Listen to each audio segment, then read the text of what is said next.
did you feel? I mean, was there when did you sit there and go, holy shit, I can quit my job? I mean, was that in the second season or when? You know what? I quit it happened? before the second job, and before the second season, I quit, and I was so nervous about it. But 40-Year-Old Virgin was coming out, and the posters were everywhere. Like Steve's face was everywhere, and I thought, oh my God, this movie's going to be so big, and we have that guy. Like, I feel like we have a chance. So I really feel like it was the existence of 40-Year-Old Virgin that made me feel comfortable to quit my restaurant job. This is Coop's Comedy Corner. Buckle up because it's funny as Coop's Comedy Corner.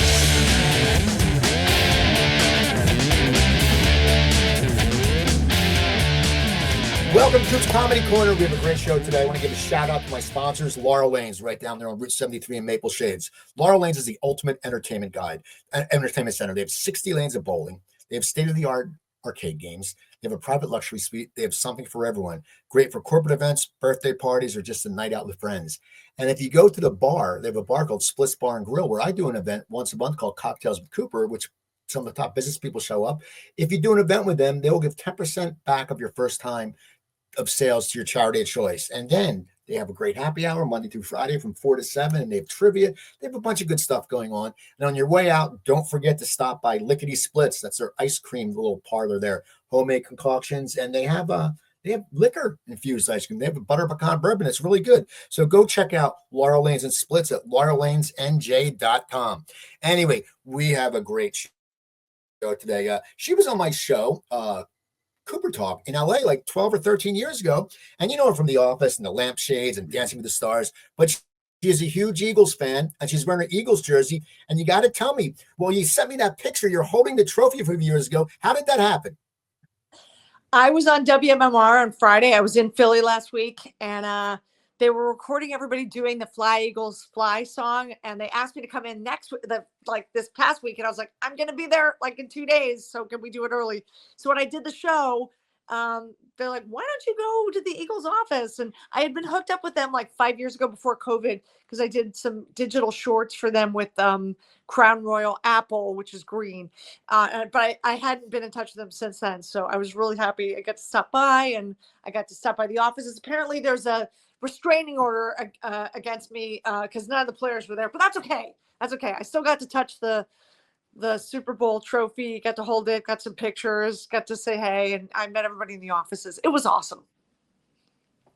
You know, it's such a great feeling. And I post this on Facebook. You know, if you talk to some 12-year-olds, okay, they have in the last 7 years, they've been to 3 Super Bowls and they won 2. We had to wait like 50 years, and people don't understand what's that like. What was that like for you, especially because your family owned the bar, which probably people came to watch Eagles games all the time. Of course, yeah. Well, you know, when I remember, I'm old. I'm pretty old, so I remember I was in grade school when I think I was in 3rd grade when the Flyers won, and I remember that so well because it was like, what is going on? I mean, the town went nuts. And that was sort of the first taste of victory in my lifetime. And then, you know, when I was in high school, the Phillies won the first time, and I cut class with a bunch of girls from my school. And I guess we got caught because we were in our uniforms, and they caught us on like the news. Like those stupid. Anyway, it was worth it, but it was still stupid. And then when I was in college, the Sixers won. So yeah, I remember like being in high school when the Eagles were in the Super Bowl and didn't win. The Cowboys kicked their ass, and I was so sad. You would have thought I played. I was so sad. Now you have a strong Philly connection, and it's so funny. I just seen this. We had talked about this last time. I want you to tell me this story again about Tommy Moore. And how you did a show with Tommy Moore, this legendary Philadelphia comedian. Were you on like the Comedy Sports or something like that, or what was that? No. I was in high school. It was my first gig in a club, and it was the Main Point, which was a club in Bryn Mawr. It was like a coffee house in the '60s, and then it became sort of a rocker club in the '70s and '80s. And like Jackson Browne used to play there. Like started out there. Bruce Springsteen started out there. Warren Zevon, like a lot of big names, like when they were on their way up. And so there was a mostly booked comedy show with a couple musicians. So I was singing, And I swear, my sister worked with Tommy Moore. He had a day job at a place called Chilton. So my sister Karen worked with him, and somehow she like negotiated me into the show, which is hilarious. And I swear it's because I'm one of 7 kids, and he probably thought, oh, she'll probably have a little crowd because she's got a lot of big family. So, so I was in my, and I sang like 4 songs. I sang like Judy Garland songs and like New York, New York, but I was telling jokes in between. And I actually have I have a cassette tape of that recording, like of that show, which is crazy. And there was a one person that became famous afterwards that I was aware of. Judy Toll. Judy Toll was a comedian from Havertown, and she became a writer on Sex and the City. She was a groundling in LA first, and then she became a writer on Sex and the City. So I still have the ad, and I'm friends with Judy's old writing partner, Monica Horan Rosenthal, who was on Everybody Loves Raymond. I met Monica like 8 years ago. We should have met a million times because I knew the guy she went to the prom with at Bonner. She went to Prendy. I mean, like we were so connected. I saw her production of Godspell when I was in 8th grade. Didn't know her, like crazy. And we lived like 10 minutes from each other, and we're both in show business. But Tommy Moore put me in my first real gig. And then I think I booked a dinner theater like a year and a half after that. I worked at Riverfront Dinner Theater. I was in Bye Bye Birdie. I did 8 shows a week. I got to leave every Wednesday after 4th period because I had a matinee. I felt like a child star. It's great. So what was your path into? I know you started off in singing. What was your and then you had the lampshades when you do a show with Jane Lynch, so you still do that. But what was your path into the acting and comedy area? Because I had always acted, and I studied acting in college. I got my degree in a BFA in theater, and I had studied I studied theater, and that was my thing. But when I graduated college from PCPA, which then became University of the Arts, I was in a comedy group called Comic Relief. That was a local Philly group. Their sketch group, sketch and improv, and they had a regular gig at Plays and Players upstairs at that bar. So I worked with them, and then my aunt sent me a ticket to check out Second City because she thought it'd be a good fit, and they had classes there, so I got to stay with her. It was like my whole life opened up when I got to Chicago. I studied at Second City. I worked for them in the touring company. I also worked at the Annoyance Theater. I did the show, The Real Life Brady Bunch, which I toured. I toured with a bunch of stuff. But I was working with Jane Lynch, Andy Richter. There were a lot of people that became very, very famous. When I first got to Second City, like Stephen Colbert was in another touring company. He was in one of the casts, and Steve Carell, and Jon Favreau. I did a ton of shows with Jon Favreau, who became a big director. It was kind of like where it all began. Yeah, it's funny because I know you work with Rose Abdul, who married a Philly comic, John Madden, who I knew. Yes. Yeah, and you had her, and I think who else? It was Nia Vardalos. So you had a little group. You guys were like a powerhouse. It was, I think, Susie Nakamura. I mean, you guys. So what was it like? I mean. Second City. Susie and I always shared that. Like that was the day that was like, oh my God, where you get like, you feel like the world recognizes you for once, So what was it like hanging out with so much young talent? The excitement must have just been off the hook. Because, I knew from the comedy in Philly, like we had me and Adam McKay, and Todd Glass was a little older in thinking Keith Robinson, I knew Adam McKay. I knew Adam at Improv Olympic and Second City when I was there. We would go see each other's shows. Like I definitely knew him. And Todd I didn't meet until I got to LA because Bob Odenkirk had hired him Todd did warm up for Bob had a pilot by himself after Mr. Show. And Todd did the warm up the one night, and then he hired the Lampshades to do the second night. So he was doing 2 nights of taping. But Todd was so avant-garde, let's call it, that they ended up canceling us because the producers were afraid that Todd was so offbeat for because when you do warm up, there's certain things there's certain beats you have to hit, and the Lampshades were ready to do it, but we went second, so they ended up just getting a traditional studio guy that. So Todd was responsible for me losing a gig once, but that's okay. That's showbiz. Yeah, I'm all right. Damn that guy. So when did you decide to go to LA? Because you're in Second City. I know a lot, and there was production then in Second City. They were shooting shows, so you could get some work in Second City. But a little. I mean, it was a great place to start. But I was up for SNL while I was at Second City and the Annoyance at the same time, it was the first time that Lauren Michaels went to the Annoyance Theater first instead of Second City first. I was up for SNL, didn't get it. Two of my friends got it. It was like that whole thing where you're like, you want to be happy for your friend, but what do you do with your disappointment? So lots of therapy. But yeah, so I ended up touring with the Really Brady Bunch. We did a big national tour, and we were at the Kennedy Center for 7 weeks. And like, we played Boston and Tampa, and then we were like on a rock and roll bus for 6 months in the old Allman Brothers tour bus, and that was with Anna Gasteyer. She was in that tour, so I knew her from then.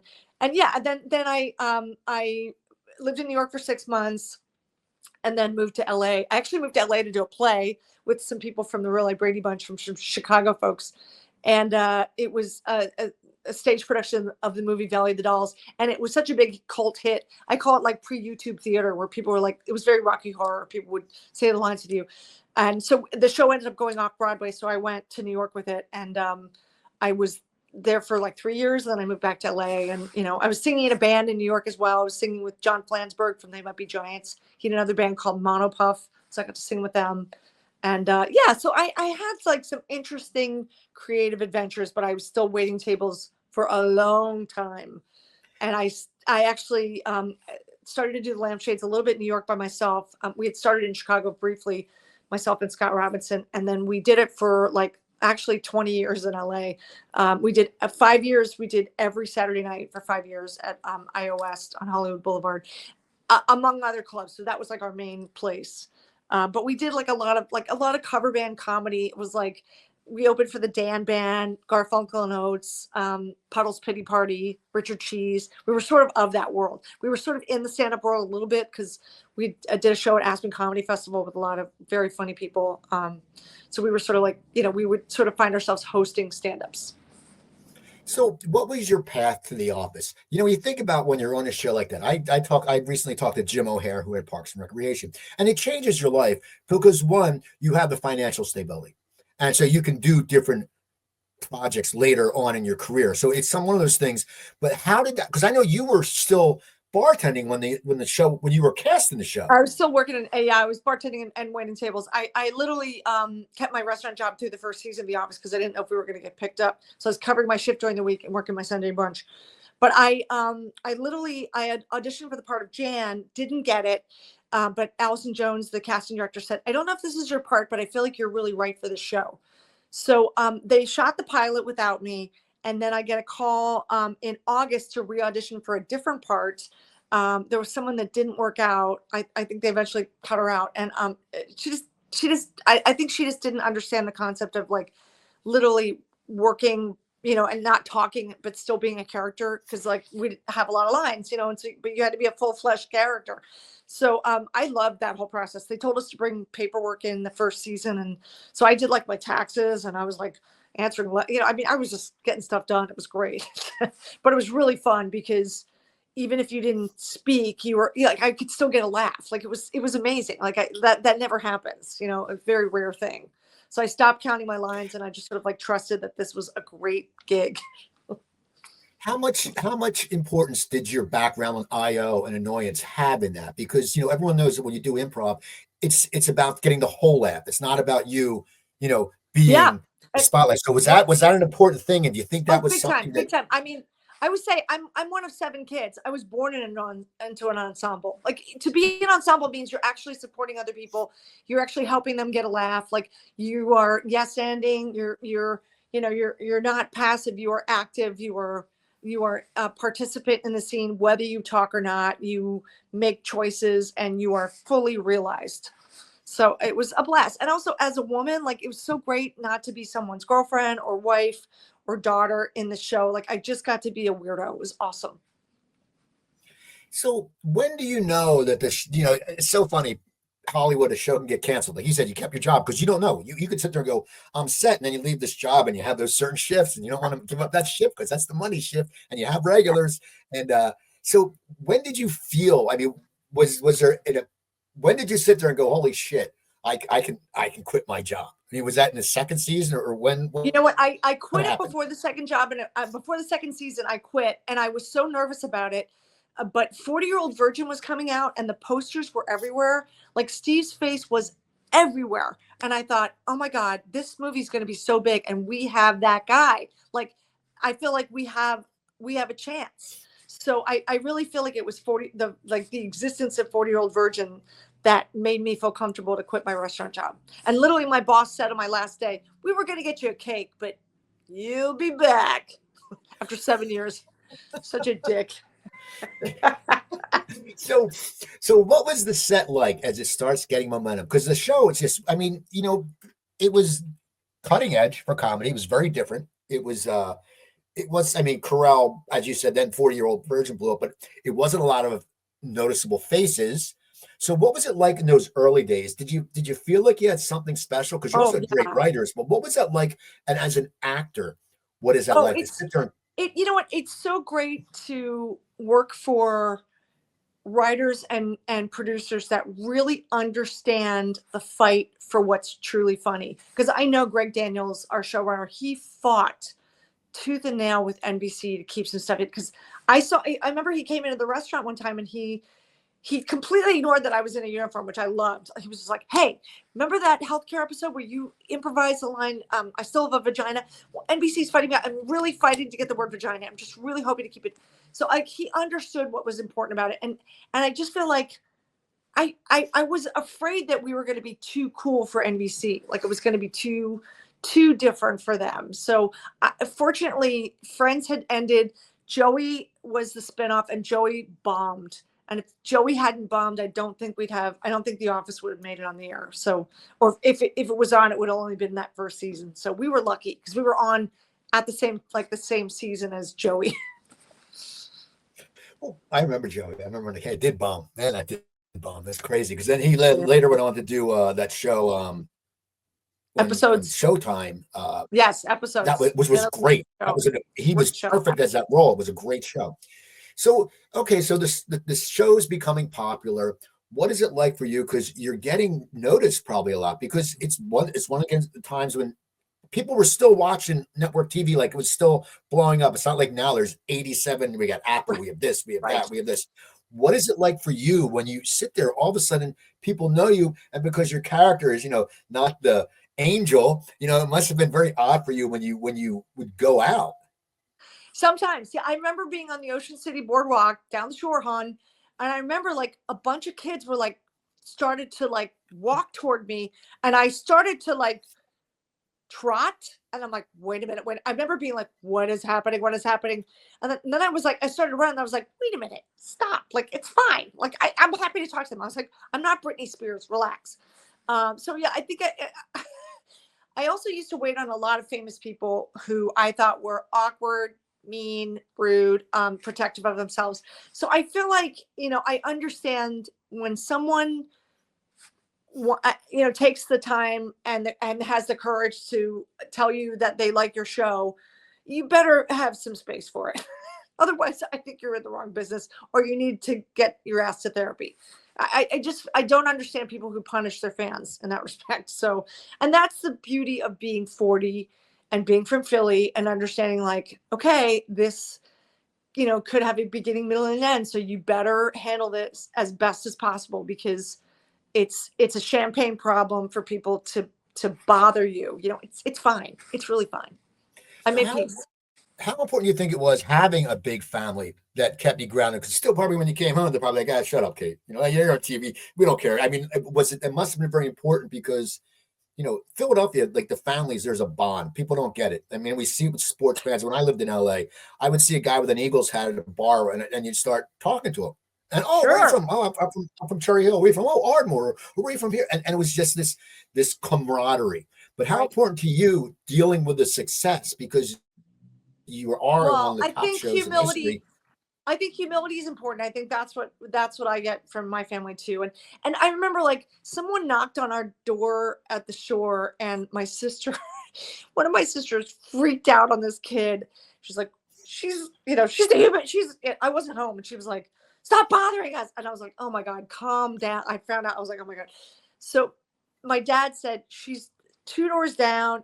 Just go on, knock on the door and say hi, take a picture, get it over with.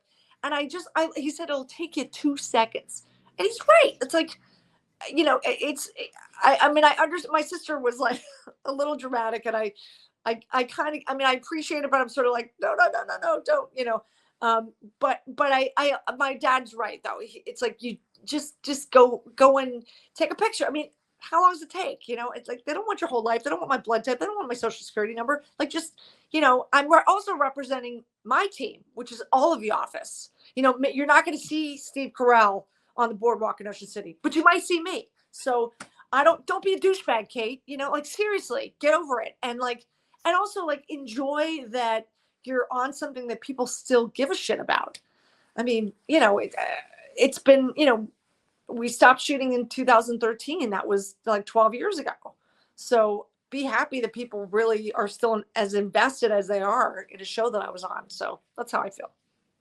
So what was it like as the seasons are going on? And does it start to get a little monotonous, or does it start, you have this great job, and the thing is, when you're on a popular show, the whole crew knows you're on a popular show, so you're getting picked up again, so everyone's happy, like, okay, the grips, I got my pension, we got yeah, and your schedule, you don't have to look for a job in the fall or in the spring, like, you're good. I mean the crew could get a job in between if they wanted, because we pretty much knew what the schedule was for years, which is like, that's the dream. If they want to do an extra show, they can, but they don't have to. And I mean, with us, it was like, well, you can figure out how you want to spend your time off, if like, how much do you want to work, how much, whatever it is, I mean, things were a little more restricted then, because you couldn't work. You could be a guest star on another show, but you couldn't be on another TV show, like, as a regular. So now, did you know the show was going off when it ended? Did you guys know, was it set up and so yeah, we were working on the episode Work Bus, which was directed by Bryan Cranston. And I remember we were in a weird place because the bus had to travel. So we were kind of in the middle of nowhere. And we all got a call. We each got a call. Our boss called each one of us individually during lunch and said, listen, the press is coming out later today. Just so you know, this is our last year. I just don't want you to get blindsided, but this is the deal.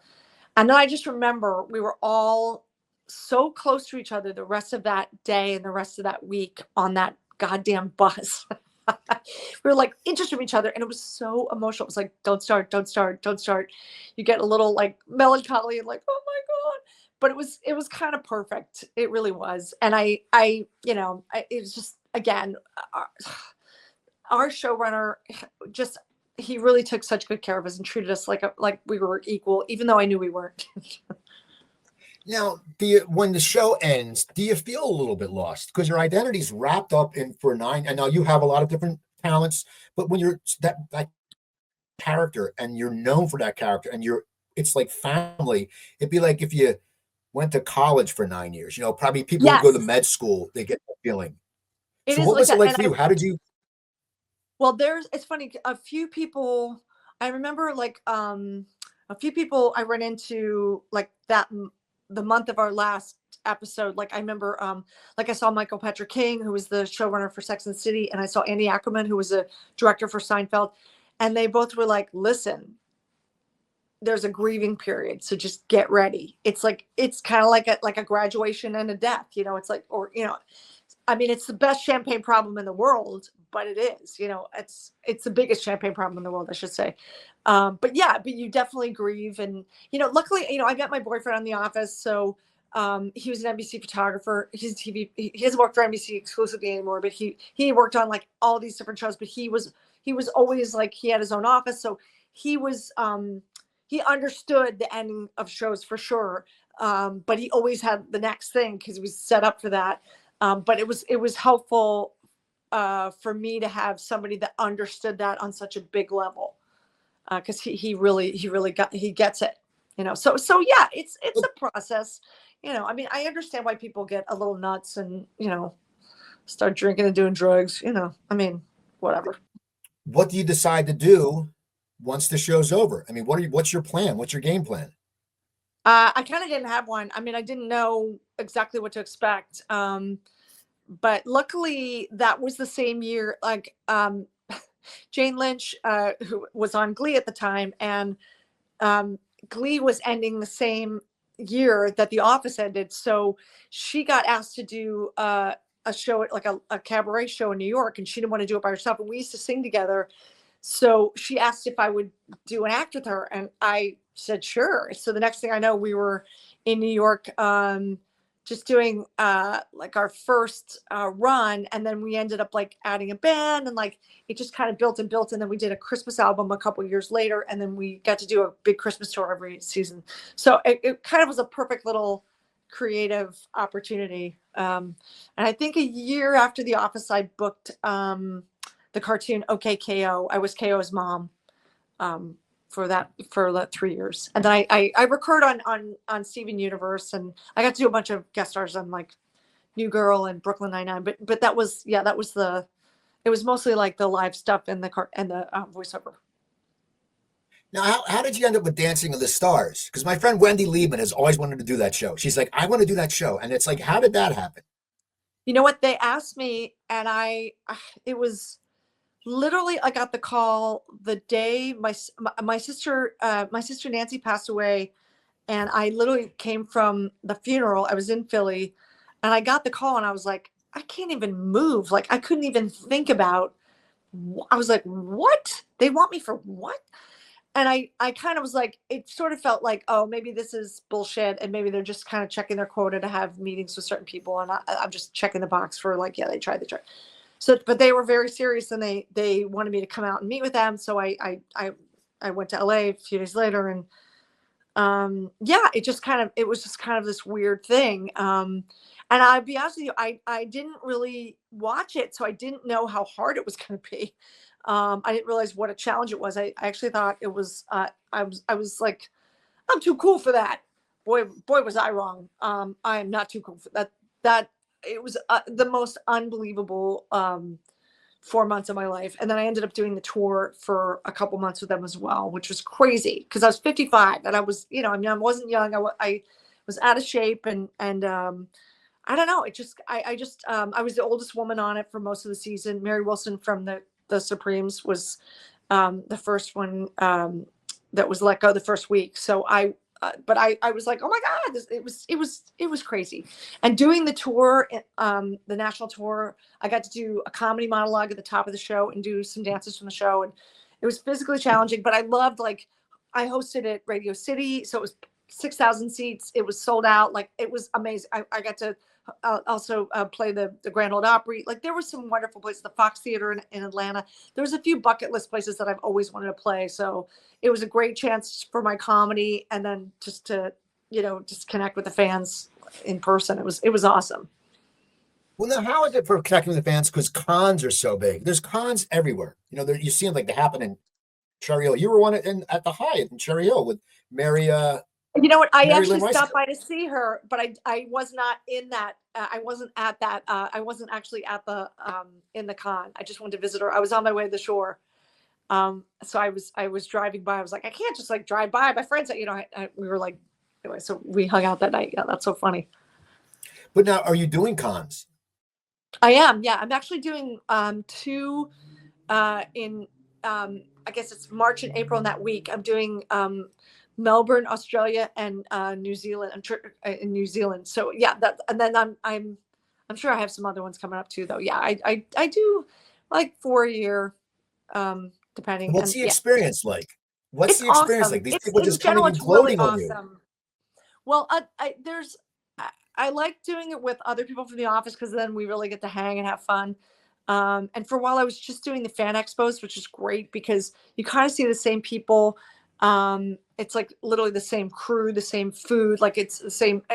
And that's why I would see people like Carl Weathers, and like there's a few people like I really like I can't believe he passed away. Like there's a few people that I just really look forward to hanging out with, and or like I don't know. There's even people like oh my gosh, so sorry. Who I'm blanking on his books. It's Mel Brooks' son, who's amazing. He's a writer. He writes about zombies. So I get to see him. It's like there's a few people that I'm like, oh my God, like it is like it's a funky world, but it's great. And the fans are amazing. So I'm happy to represent. So I know you have to go soon. So I want to do two things. One, tell me a great story about The Office, and then I have a follow-up question. Tell me Could you be more specific? Give me a good story about being on a set, something that you really remember that sticks out to you. Well, I'll never forget the day that I was doing like a satellite tour with Creed, which meant we were just on the set at 4 a.m. with all these different outlets, local outlets for the show that were, in different cities. But we stayed put, but like they kept changing like the connection to the different reporters. And they had announced while we were doing that Steve Carell was not coming back for the next season and that this would be his last season. And I was like so unprepared because what I wanted to say was, oh my God, we're doomed. Like Steve is the show. Like I don't want him to go. But instead I was like, you know what? I'm having a hard time hearing you. Thank you so much. I think we're done. I can't hear you. Bye. Like I could not. Oh my God. Yeah, it was, and also we were just like really emotional. So, and I will say that last season with Michael Scott leaving Dunder Mifflin, I just thought the writing was amazing. I thought everything we got to do was so just well written, well appointed. I loved doing like Meredith's Walk of Shame because Diego and Michael Scott were bringing her Dundee nomination at her shitty house.